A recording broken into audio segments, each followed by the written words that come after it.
Grandpa and I went to the library today and picked up a book. It's called The Boxcar Children, and I was thinking maybe you guys would like to read it with me. Grandpa went to sleep already, so it's just me, but I'd like to read to you if you don't mind. All right, Chapter 1, 4 Hungry Children. One warm night, 4 children stood in front of a bakery. No one knew them. No one knew where they had come from. The baker's wife saw them first as they stood looking in at the window of her store. The little boy was looking at the cakes. The big boy was looking at the loaves of bread. And the 2 girls were looking at the cookies. Now, the baker's wife did not like children. She did not like boys at all. So she came to the front of the bakery and listened, looking very cross. "The cake is good, Jessie," the little boy said. He was about 5 years old. "Yes, Benny," said the big girl, "but bread is better for you. Isn't it, Henry?" "Oh, yes," said Henry. "We must have some bread, and cake is not good for Benny and Violet." "I like bread best anyway," said Violet. She was about 10 years old, and she had pretty brown hair and brown eyes. "That is just like you, Violet," said Henry, smiling at her. "Let's go into the bakery. Maybe they will let us stay here for the night." The baker's wife looked at them as they came in. "I want 3 loaves of bread, please," said Jessie. She smiled politely at the woman, but the woman did not smile. She looked at Henry as he put his hand in the pocket for the money. She looked cross, but she sold him the bread. Jessie was looking around too, and she saw a long red bench under each window of the bakery. The benches had flat red pillows on them. "Will you let us stay here for the night?" Jessie asked. "We could sleep on those benches, and tomorrow we would help you wash the dishes and do things for you." Now the woman liked this. She did not like to wash dishes very well. She would like to have a big boy to help her with her work. "Where are your father and mother?" she asked.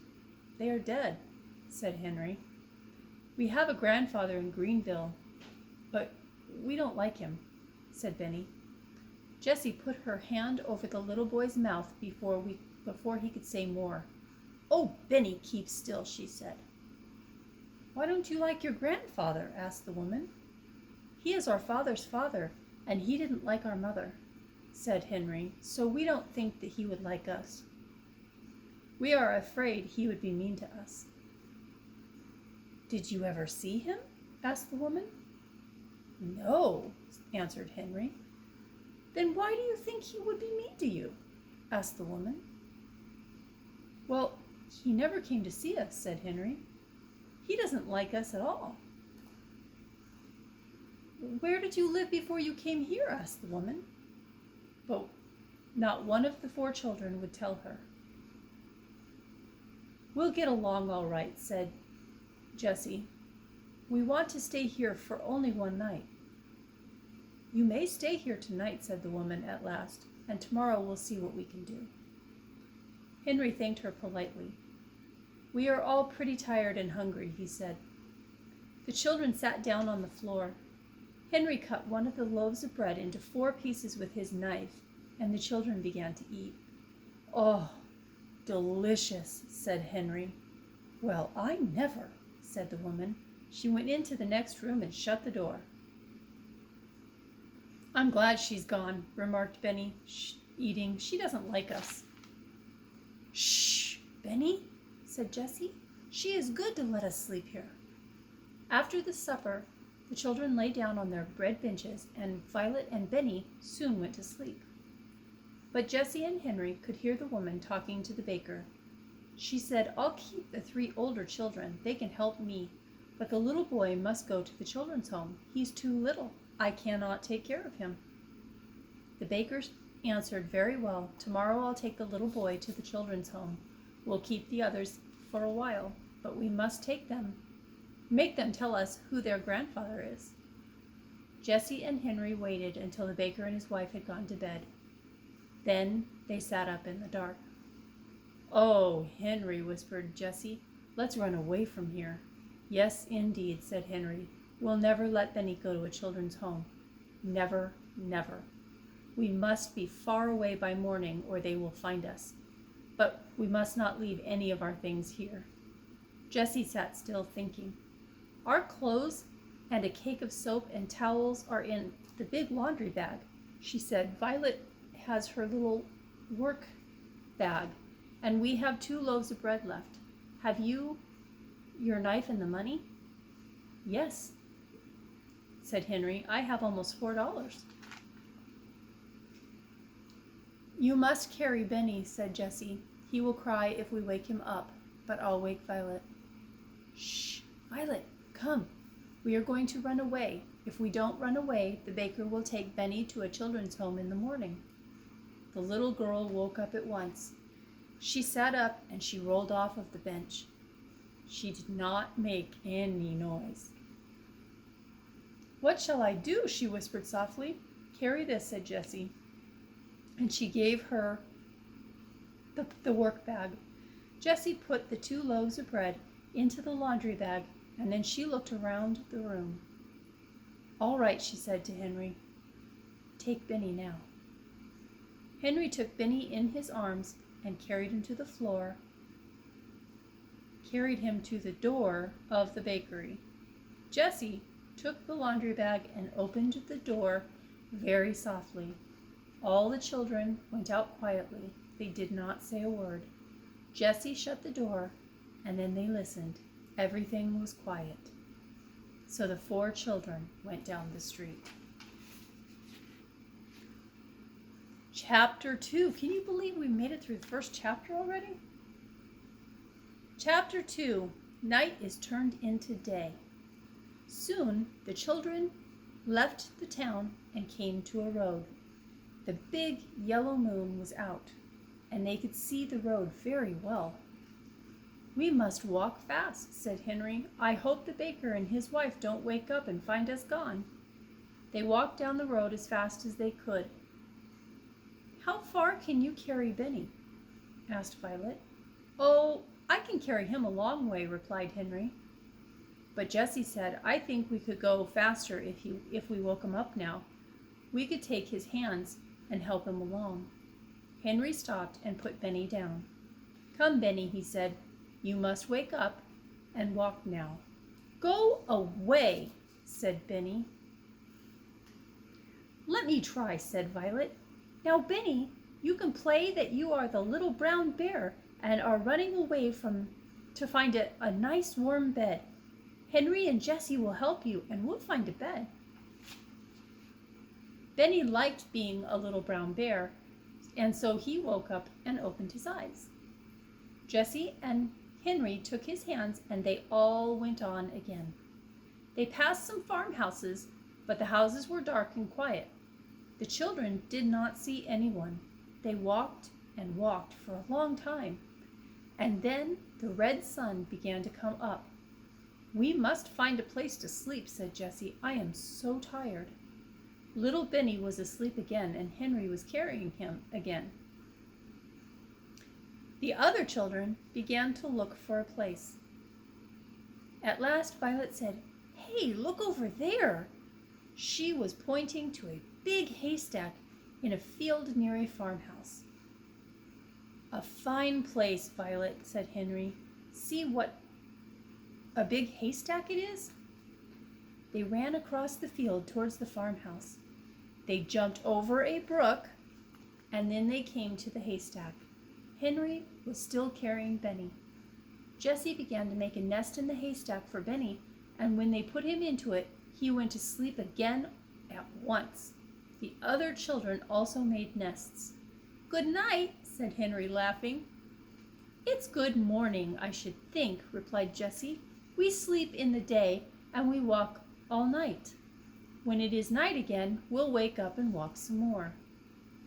The children were so tired that they went right to sleep. They slept all day, and it was night again when they woke up. Benny said at once, "Oh, Jessie, I'm hungry. I want something to eat." "Good old Benny," said Henry. "We'll have supper."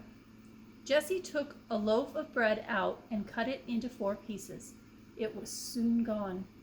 "I want some water," begged Benny. "Not now," said Henry. "You may have some water when it gets dark. There is a pump near the farmhouse, but if we leave the haystack now, someone will see us." When it was dark, the children came out of the haystack and went quietly towards the farmhouse, which was dark and still. Nearby was a pump, and Henry pumped water as quietly as he could. He did not even wake up the hens and the chickens. Well, that must have been very quiet. "I want a cup," said Benny. "No, Benny," whispered Henry. "You will have to put your mouth right in the water. You can play like you are a horse." Oh, this pleased Benny. Henry pumped, and at last Benny had all the water he wanted. The water was cold and sweet, and all the children drank. And when they ran across the field towards the road, "If we hear anyone," said Jessie, "we must hide behind the bushes." Just as she said this, the children heard a horse and cart coming up the road.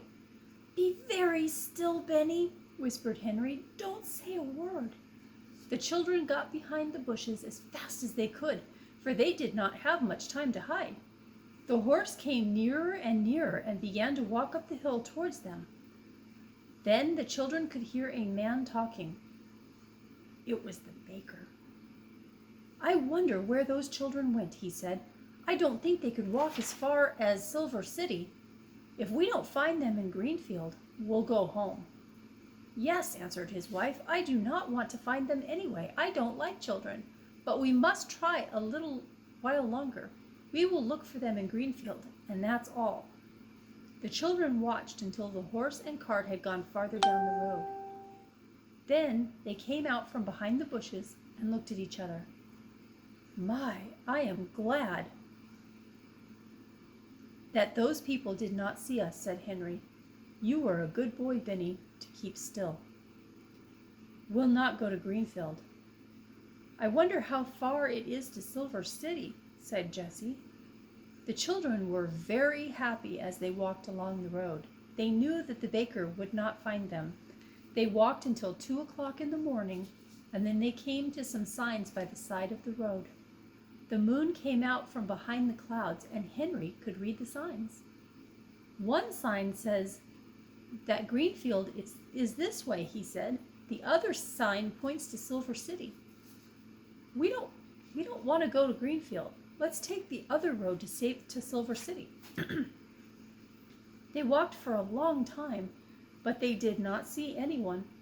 "Not many people come this way, I guess," said Henry. "But that is all the better." "Listen," said Benny. "I hear something." "Listen," said Violet. The children stood still and listened, and they could hear water running. "I want a drink of water, Henry," said Benny. "Well, let's go on," said Henry, "and see where the water is. I'd like a drink too." So the children saw a drinking fountain by the side of the road. "Oh, what a fine fountain this is," said Henry, running towards it. This is the place for people to drink up high. A place in the middle for horses and one for dogs down below." Now all the children drank some cold water. "Now I want to go to bed," said Benny. Jessie laughed. "You can go to bed very soon." Henry was looking down a little side road which had grass growing in the middle of it. "Hey, come on," he cried. "This road goes into the woods. We can sleep in the woods." "This is a good place," said Jessie as they walked along. "It is far away from people, and you can tell that by the grass in the road." "And it will be near the drinking fountain," said Violet. "That's right," cried Henry. "You think of everything, Violet." "It is almost morning," remarked Jessie. "And how hot it is." "I'm glad it is hot," said Henry, "for we must sleep on the ground. Let's find some pine needles for beds." The children went into the woods and soon made 4 beds of pine needles. "I hope it's not going to rain," said Jessie as she lay down. Then she looked up at the sky. "It looks like rain, for the moon has gone behind the clouds." She shut her eyes and did not open them again for a long time. More clouds rolled across the sky, and the wind began to blow. And there was lightning also and thunder, but the children did not hear it. They were fast asleep.